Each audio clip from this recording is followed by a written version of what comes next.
இன்னைக்கு அனைவருடைய ஊழியங்கள் விழுந்து போவதற்கு காரணம் கேட்டா தனி அணிப்பதினாலே ரொம்ப தப்புன்னு நான் சொல்ல வரேன். ஒரு பாஸ்டர் வந்தோ அல்லது ஒரு பாஸ்டர் அம்மாவோ தனித்து நிக்க முடியாது. ஒரு மனம் கட்டாயமா நமக்கு தேவை. அல்லேலூயா.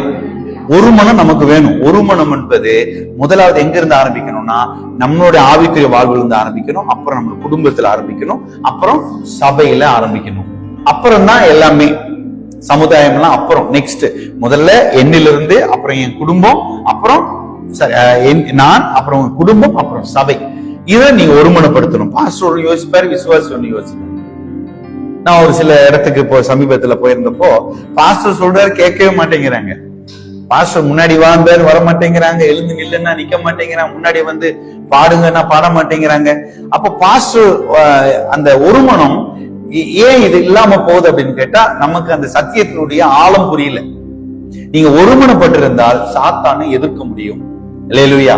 நீங்க ஒருமனப்பட்டிருந்தால் உங்க ஊழியத்துல யாரும் ஒண்ணுமே பண்ண முடியாது. ஒரு 5 பேரா இருந்தாலும் சரி, 10 பேரா இருந்தாலும் சிறு கூட்டம் தான். உங்களுக்கு ஒருமனம் இருந்தா யாராலையும் என்ன செய்ய முடியாது, எதிர்கொள்ள முடியாது.